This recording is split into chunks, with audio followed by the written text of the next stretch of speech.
The Great Hall of the Galactic Council had never seen such chaos. Representatives from hundreds of worlds sat in their floating platforms, all talking at once. Fear filled the air like a thick cloud. The emergency session had been called after the worst news in galactic history arrived. The Devourers had struck again. Council leader Zara 9, a tall being made of pure crystal, raised her hand for silence. Her voice rang out clear and cold across the massive chamber. "The Helix Confederation is gone," she announced. "All 47 worlds. Every living being. They have been completely erased." A wave of shocked gasps filled the hall. The reptilian War Prime Keswick stood up on his platform, his scales turning dark red with anger. This cannot be true. The Helix had the strongest shields in this sector. Their quantum barriers could stop anything. "The barriers meant nothing," said Zara 9. Her crystal body flickered with worry. "The Devourers do not destroy worlds. They erase them. They make it so those worlds never existed at all. Our deep space sensors show empty space where the Helix worlds used to be. No debris, no radiation, nothing." Dr. Moran of the energy-based Luminari species floated forward. Her bright form pulsed with confusion. "This makes no scientific sense. Matter cannot simply disappear from reality. The laws of physics forbid it." "The Devourers do not follow our laws," replied Zara 9. "They exist partially outside normal space and time. They feed on quantum consciousness signatures. When they consume a species, that species stops existing on every level of reality." The chamber erupted in frightened voices again. 12 civilizations had already fallen to the Devourers. Each one had been advanced, powerful, and confident in their defenses. Each one had been wrong. Ambassador Chen Wei sat quietly in the human section of the hall. He was a small man compared to most of the other representatives. Humans were the newest members of the Galactic Council, barely 50 years into space travel. Most of the older species still saw them as children playing with dangerous toys. Chen had been listening carefully to every word. He raised his hand to speak, but the other representatives ignored him. He tried again, standing up this time. "Excuse me," he called out. War Prime Keswick turned toward him with annoyance. "Human, this is not the time for your species to ask questions. This is a matter for civilizations that understand the true nature of the threat." "That is exactly why I need to speak," Chen replied calmly. "My government wants to offer our help in fighting the Devourers." The entire chamber fell silent for a moment. Then laughter began. It started with a few quiet chuckles and grew into loud mocking sounds from dozens of species. "Your help?" Keswick could barely speak through his amusement. "Human, your people still use chemical rockets. Your weapons are metal bullets fired by explosions. You have not even learned to manipulate matter at the quantum level." Dr. Murin's energy form brightened with what might have been kindness. "Ambassador Chen, we appreciate the offer. But this enemy requires technology your species will not develop for thousands of years. The Zephyrians had weapons that could reshape stars, and they still fell." "Perhaps humans should focus on evacuation," suggested Council Leader Zara 9. "Move your colonies inward toward the galactic core. We will protect you as best we can while we handle this crisis." Chen did not sit down. "With respect, the Devourers have destroyed 12 advanced civilizations. Your current strategies are not working. Maybe you need a different approach." This brought more laughter from the assembly. A floating jellyfish-like being called out, "What could humans possibly know that we do not? You barely understand your own solar system." "Sometimes," Chen said quietly. "The newest eyes see things the oldest ones miss." War Prime Keswick waved a clawed hand dismissively. "Human arrogance. Your species has been in space for less time than some of us spend in meditation. Go home and hide behind your primitive barriers. Let the real warriors handle this war." Chen felt anger rising in his chest, but he kept his voice steady. "The real warriors are losing. All of them." The temperature in the chamber seemed to drop. Several species that had been chuckling now looked offended. The Architect Collective, a group mind made of geometric crystal shapes, spoke in perfect unison. "Human Chen, your species' emotional responses cloud your judgment. Logic and advanced technology will defeat the Devourers. These things take time to develop properly." "How much time do you have?" Chen asked. "At their current rate, the Devourers will reach the core worlds in 6 months. They are not slowing down. They are getting faster." This was true, and everyone knew it. The attacks had been coming more frequently. Each destroyed civilization seemed to make the Devourers stronger and more aggressive. Dr. Miran pulsed thoughtfully. The human makes a valid point about timing, but their technology simply cannot help us. They do not even have basic energy shields. We have other things, Chen replied. Such as? Demanded Keswick's. Chen paused. He had been authorized to share some classified information, but his government had been very careful about what he could reveal. Our scientists have been studying the Devourer attacks from long range. We have noticed patterns that might be important. Patterns? Zara 9's crystal form leaned forward with interest. I am not a scientist, Chen admitted, but our researchers believe the Devourers choose their targets based on specific criteria. It is not random. The Luminari representative brightened with curiosity. This is interesting. What criteria? Chen looked around the chamber at all the advanced beings staring at him. I cannot share the details without approval from Earth, but I can say that human scientists think there might be a way to make civilizations harder for the Devourers to find and attack. Impossible, declared the Architect Collective. We have studied their attack patterns extensively. There is no defensive strategy that works. Have you studied them from a human perspective? Chen asked. More laughter filled the chamber. A human perspective on quantum consciousness manipulation? Keswick's was almost falling over with amusement. What could your primitive brains possibly understand about such advanced concepts? Chen felt his face getting hot with embarrassment and anger, but he kept speaking. Maybe our primitive brains work differently than yours. Maybe that difference matters. Human Chen, said Zara 9 with what sounded like patience. We appreciate your enthusiasm, but this council has the greatest minds in the galaxy. If there was a solution that we missed, it would have to be something completely beyond normal understanding. Maybe it is, Chen replied. The chamber fell quiet again. Several representatives exchanged glances with each other. Finally, Dr. Moran spoke gently. Human Chen, we thank your species for the offer of assistance. However, we must ask that humanity focus on protecting itself.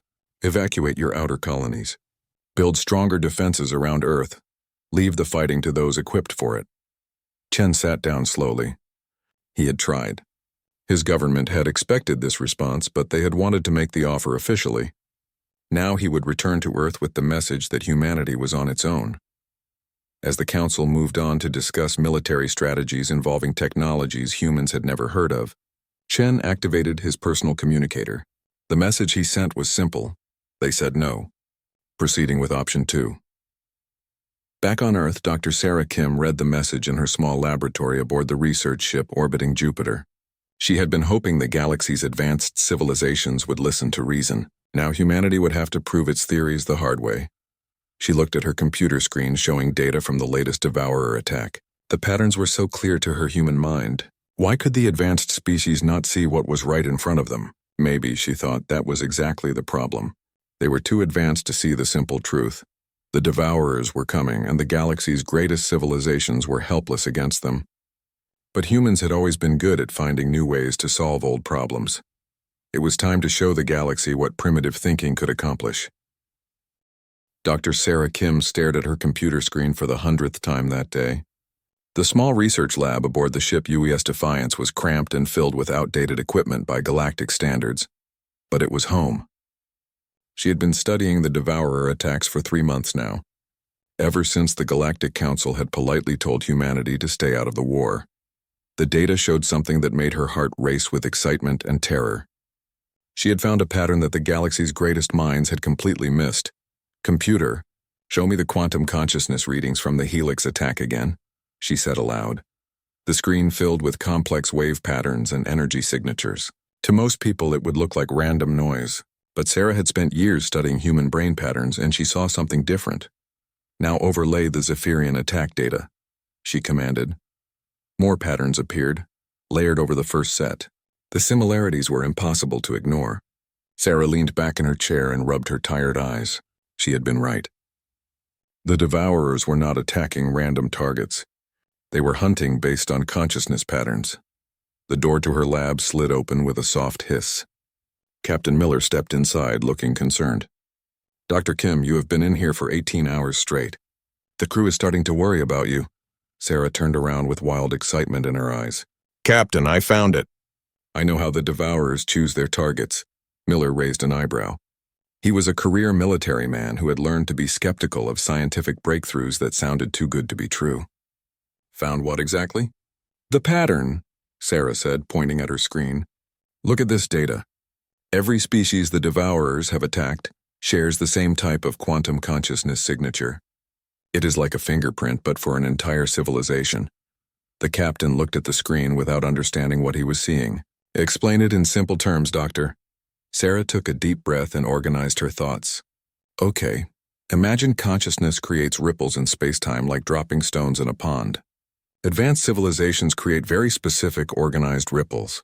Their minds work in logical, predictable patterns because they have evolved beyond emotional thinking. And that is bad? For surviving the Devourers, yes. These organized patterns make civilizations easy to track and hunt. The Devourers lock onto these signatures like a bloodhound following a scent trail. Miller sat down in the only other chair in the tiny lab. What about humans?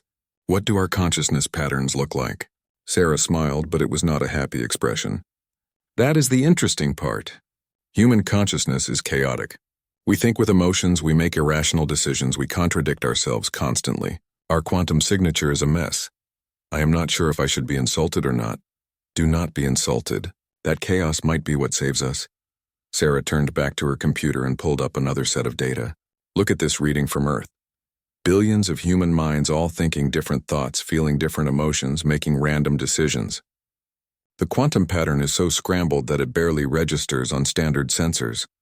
Captain Miller leaned forward with growing interest. You are saying we are naturally invisible to the Devourers? Not invisible exactly, but very hard to see. Like trying to spot a single fish in muddy water, while all the other species are swimming in clear pools.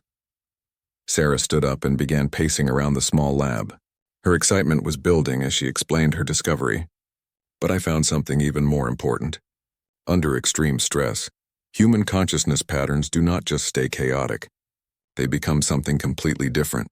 Different how? Sarah pulled up a new set of data on her screen. I have been studying recordings from human combat situations. When people get really angry or afraid, when they are fighting for their lives or protecting their families, their brain patterns create quantum resonances that I have never seen before. The captain looked at the strange wave patterns on the screen. What kind of resonances?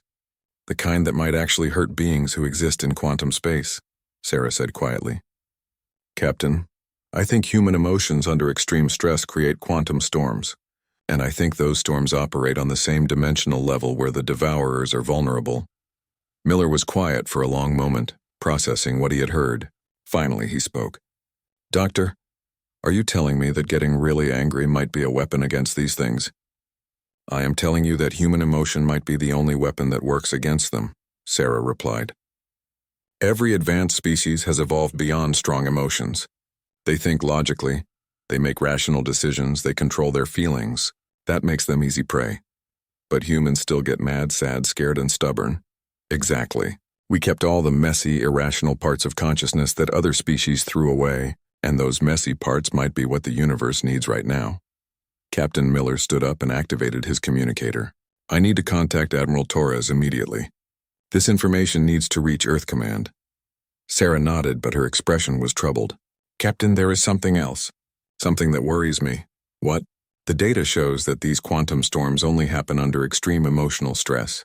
The kind of stress that comes from watching your world die, your friends disappear, everything you care about being destroyed. Miller understood immediately. You are saying that to use this weapon, humans would have to suffer terribly first. I am saying that to fight the Devourers effectively, we might have to let them hurt us badly enough to make us truly furious, Sarah said. The question is whether we can survive long enough for that fury to matter. Before the captain could respond, alarms began blaring throughout the ship. Red emergency lights flashed in the corridor outside the lab. Over the intercom system, the bridge officer's voice was tight with fear. All hands to battle stations. Unknown contacts detected at the edge of the solar system. Configuration matches Devourer ships. This is not a drill. Sarah and Captain Miller looked at each other with the same thought. The Devourers had found Earth. Miller was already running toward the bridge when he called back to Sarah. Doctor, I hope your theory works, because we are about to test it. Sarah sat back down at her computer and began frantically sending her data to every human ship and station in the solar system. If she was right, humanity's chaotic emotional nature was their greatest weapon. If she was wrong, The human race would be erased from existence within the next few hours.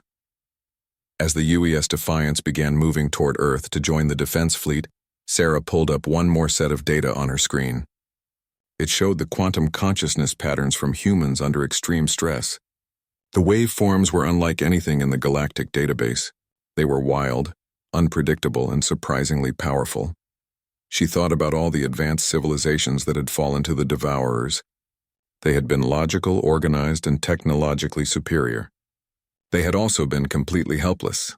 Humans were none of those things. They were emotional, chaotic, and primitive by galactic standards. But as Sarah watched the first Devourer ships appear on the long-range sensors, she realized that those primitive traits might be exactly what the universe needed. The galaxy was about to learn that sometimes the best defense against impossible odds was a species too stubborn and too angry to know when they were supposed to give up. Sarah strapped herself into her chair as the ship accelerated toward the coming battle. Her hands shook as she activated the quantum monitoring equipment that would record everything that happened in the next few hours. If humanity survived, the data would prove her theory. If they did not survive, at least the galaxy would know why they had tried to fight the unbeatable enemy. Either way, the Devourers were about to encounter something they had never faced before. Human beings who were about to get very, very angry. Admiral Marcus Torres stood on the bridge of the UES Indomitable, watching the edge of the solar system through the main view screen. The massive display showed empty space that would not stay empty for long. Behind him, his crew worked frantically at their stations. Preparing for a battle they had no realistic chance of winning.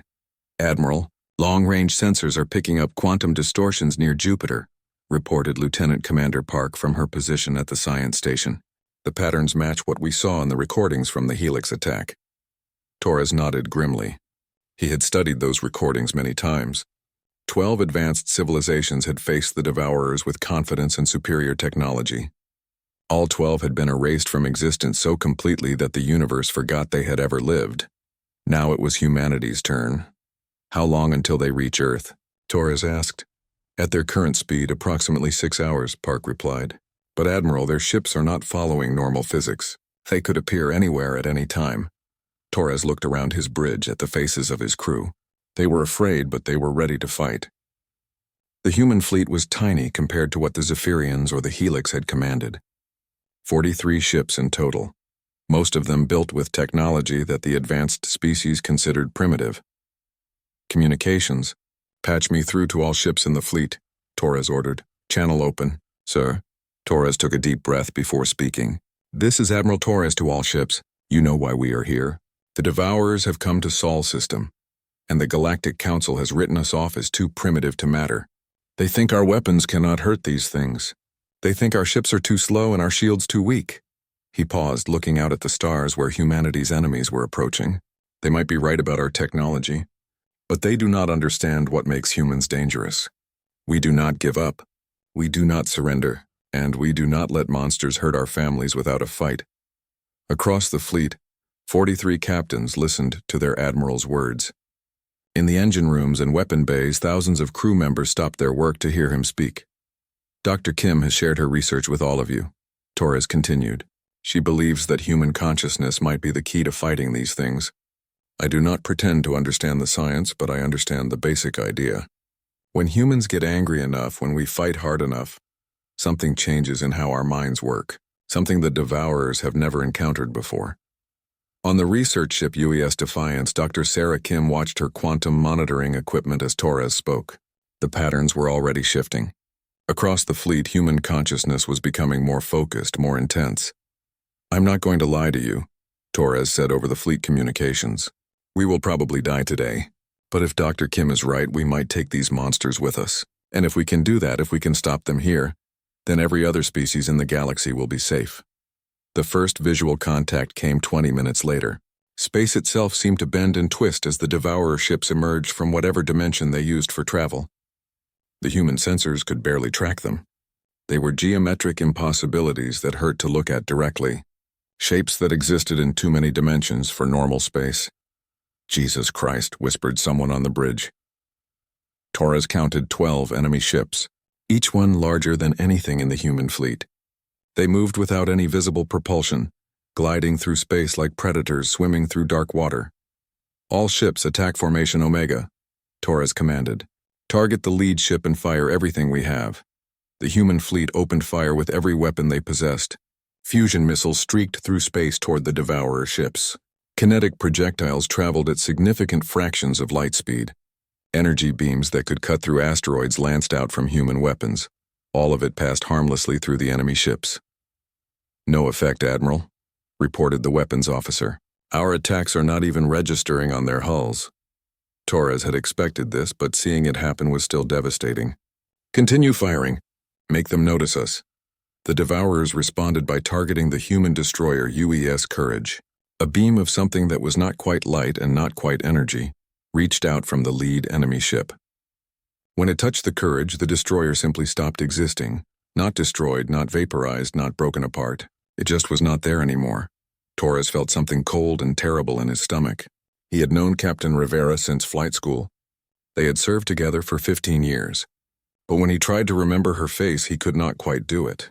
There was a gap in his memory where something important used to be. "Admiral, we just lost the Courage," Park reported. But she sounded confused. "I have it in the computer logs, but I cannot remember what kind of ship it was or who commanded it." Torres realized what was happening. The Devourers did not just destroy their targets. They erased them from reality so completely that even the memory of them became uncertain. The crew of the Courage had simply ceased to ever have existed. But Torres could still feel the loss. Somewhere in his mind, he knew that something precious had been taken from him. Someone important had been murdered, even if he could not remember who. "All ships continue the attack," he ordered, and his voice was harder now. "Make these bastards pay for what they just did." More human ships opened fire. The Devourers responded by erasing the cruiser UES Defiant and the frigate UES Relentless. Each time a ship disappeared, the surviving crews felt the same terrible sense of loss, without being able to remember exactly what they had lost. On the research ship, Dr. Kim watched her instruments with growing excitement. The quantum patterns were changing dramatically. As human crews watched their friends and comrades get erased from existence, their consciousness signatures were becoming more chaotic and more powerful. "It is working," she whispered to herself. "The anger is building." Admiral Torres felt it too. A burning rage that started in his chest and spread through his entire body.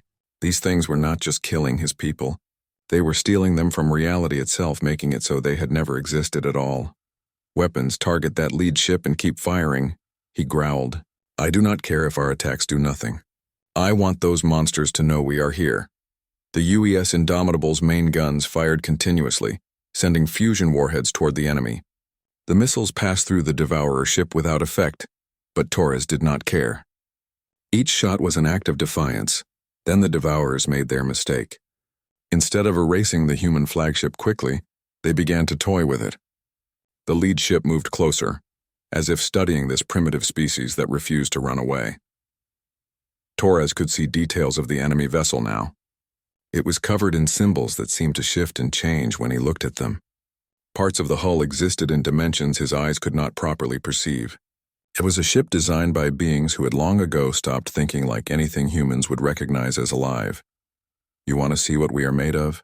Torres said quietly, talking to the enemy ship as if its crew could hear him. "Let me show you what happens when you threaten our families." The Devourer ship fired again, erasing the heavy cruiser UES Thunderbolt.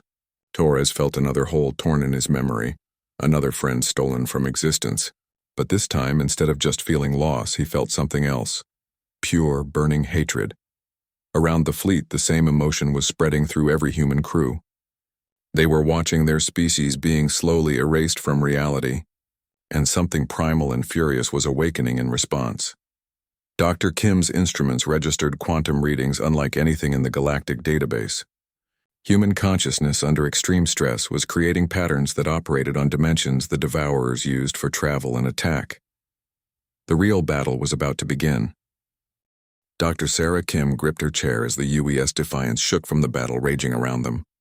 Her instruments were going crazy, showing quantum readings that should have been impossible.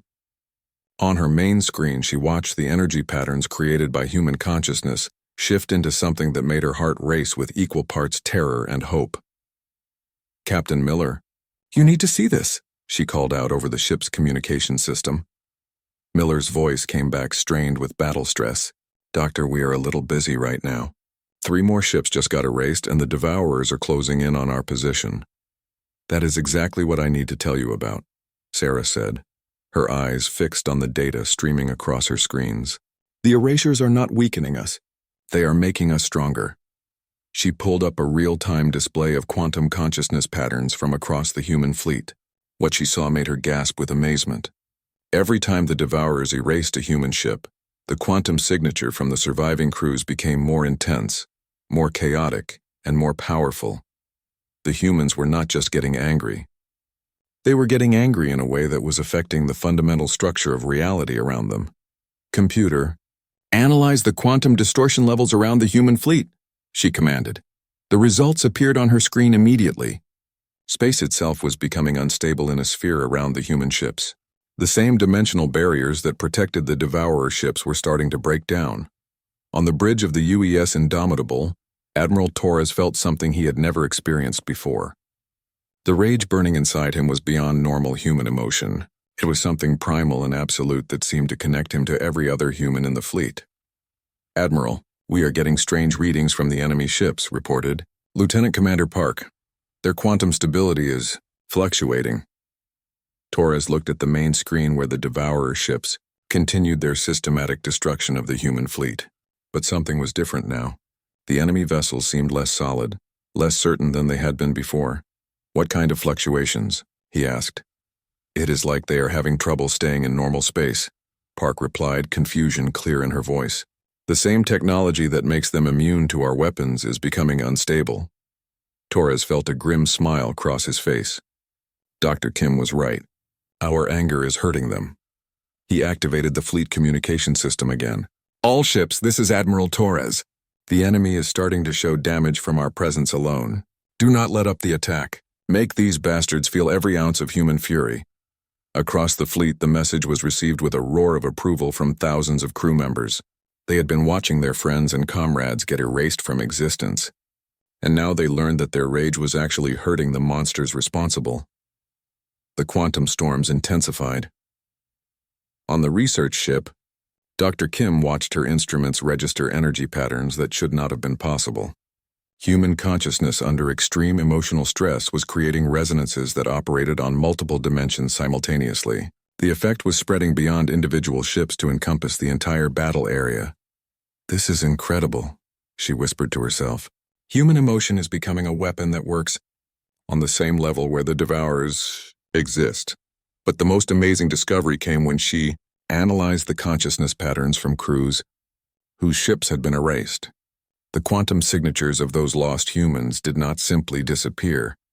They became part of the growing storm of rage and defiance that was affecting reality itself. Even in death, even erased from existence, the human crews were still fighting. The Devourers began to realize they were in trouble when their lead ship started to lose cohesion. For millions of years, they had existed as perfect predators, hunting species whose organized consciousness patterns made them easy to track and consume. They had never encountered prey that became more dangerous when wounded.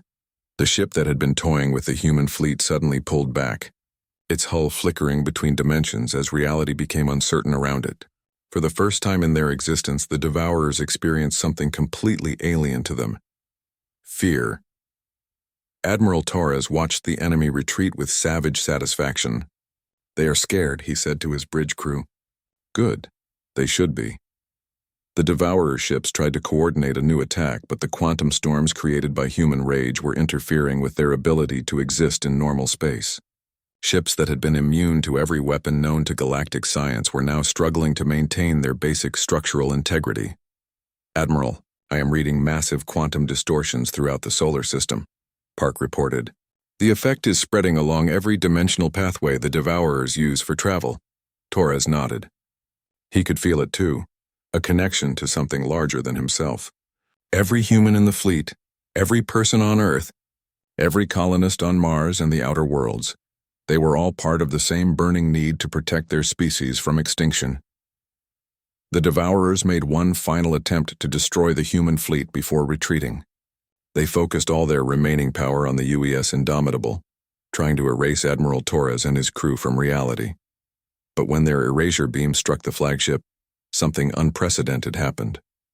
Instead of disappearing, the ship became more real, more solid, more present in normal space. The quantum storms of human fury had made the crew impossible to erase. Torres felt the enemy attack wash over his ship like cold water. For a moment, he existed in multiple dimensions simultaneously, seeing reality from angles that human minds were not designed to comprehend. But his anger, his absolute refusal to let evil win, anchored him to normal space. "All ships, they cannot erase us anymore," he announced to the fleet. "Our fury is protecting us. Now let us use it to destroy them." Dr. Kim's instruments registered the moment when human consciousness crossed a critical threshold. The quantum patterns created by extreme emotion under impossible stress became something that could exist independently of the minds that created them. The rage itself became a weapon that could hunt the devourers through any dimension they tried to hide in. The enemy ships began to lose cohesion rapidly.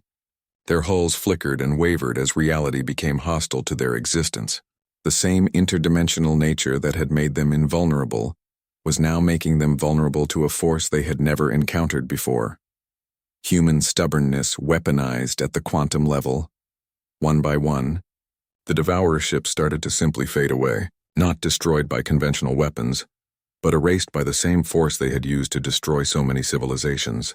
The universe itself was rejecting their presence, influenced by the chaotic quantum patterns of human emotion.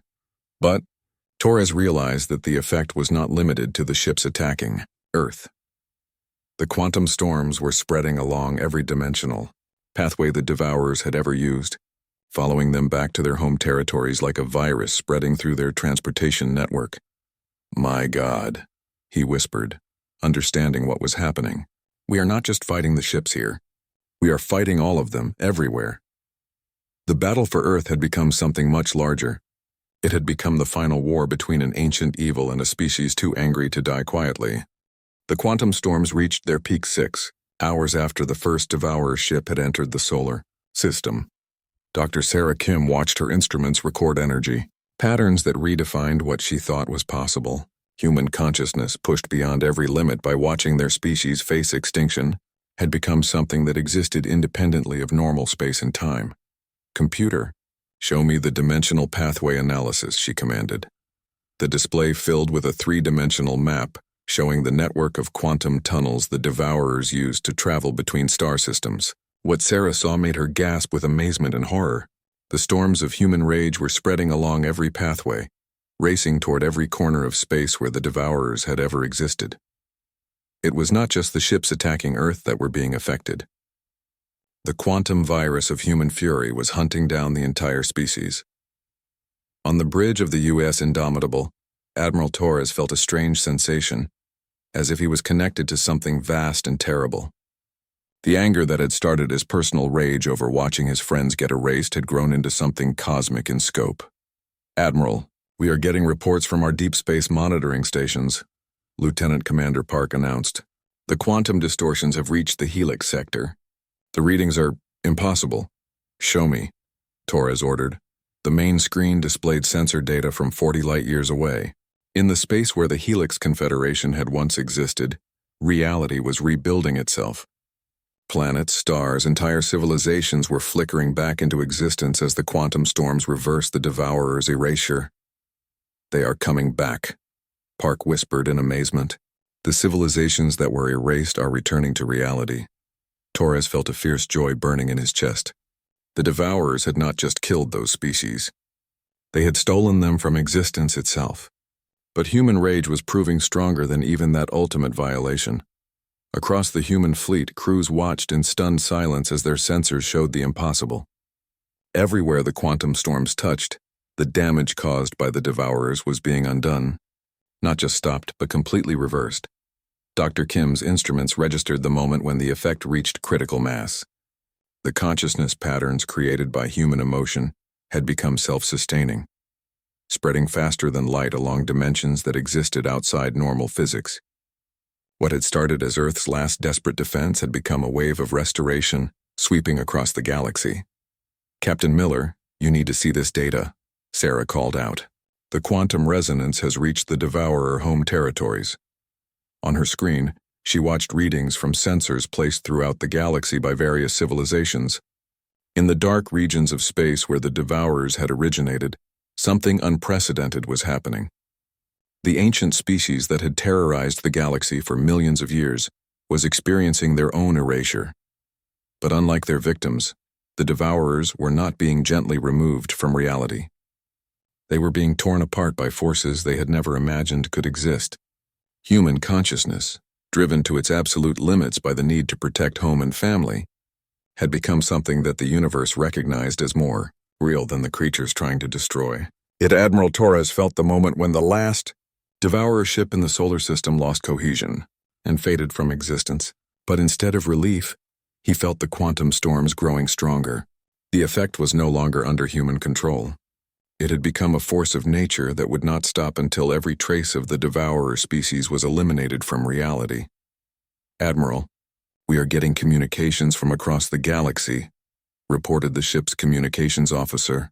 "Every civilization is detecting the same quantum storms.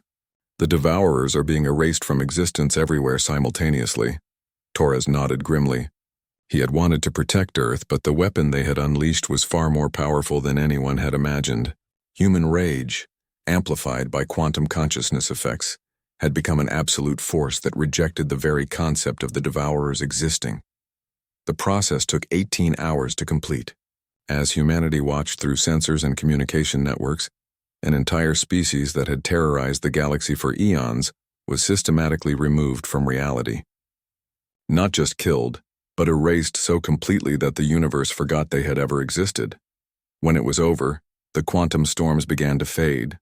The consciousness patterns that had created them returned to normal human levels, leaving behind crews who were exhausted but victorious. Dr. Kim ran her final analysis and discovered something that amazed her. The erasure of the Devourers had been so complete that reality itself had been restored to the state it would have been in if they had never existed. Every civilization they had consumed was back, with no memory of having been erased.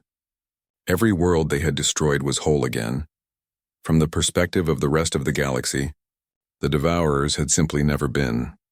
Admiral Torres received the first communication from the Galactic Council 3 days later. Council leader Zara 9 appeared on his view screen, her crystal form flickering with confusion. "Admiral Torres, we need to discuss what happened in your solar system. Our sensors detected massive quantum distortions originating from Earth, but we have no record of any threat that would have required such a response." Torres looked at her calmly. "There was no threat, Council leader. Just a training exercise to test our new defensive systems." "Training exercise?" Zara 9's form brightened with interest. "What kind of defensive systems create quantum storms that can be detected from halfway across the galaxy?" "Classified information," Torres replied simply. "But I can assure you that Earth's defenses are more than adequate for our current needs." This was technically true. After what humanity had just accomplished, Torres was confident that Earth could handle any conceivable threat. 2 weeks later, the Galactic Council voted unanimously to grant humanity full membership with a permanent seat on the Security Council. They cited humanity's impressive technological development and valuable contributions to galactic security, though none of them could quite remember what those contributions had been. Dr. Kim filed her final report with Earth Command, but most of the technical details were classified at the highest levels. The official record stated only that humanity had successfully tested new defensive technologies against a simulated threat. What the record did not mention was that those defensive technologies were human emotions, pushed to their absolute limits. The galaxy's ultimate weapon against impossible odds turned out to be a species too stubborn and too angry to accept defeat. Admiral Torres kept one piece of data from the battle that he never shared with anyone. It was a quantum consciousness reading taken at the moment when human rage had become powerful enough to rewrite reality itself. The pattern showed something that both thrilled and terrified him. Under the right circumstances, when pushed far enough, human consciousness could become a force that the universe itself would recognize as more real than anything trying to threaten it. The galaxy slept peacefully now, protected by advanced civilizations with their logical minds and sophisticated technologies. But somewhere in the Sol system, a species of emotional, irrational, absolutely determined humans stood ready to get angry if anything threatened that peace. The universe, Torres reflected, had a sense of humor. It had made its ultimate defenders out of the one species that was too primitive to know when they were supposed to give up. And if anyone ever threatened the peace of their galactic neighborhood again, they would discover what happened when humanity decided that something was worth getting really, truly furious about. The enemy would be erased from reality itself, and the universe would be a little bit safer for everyone else.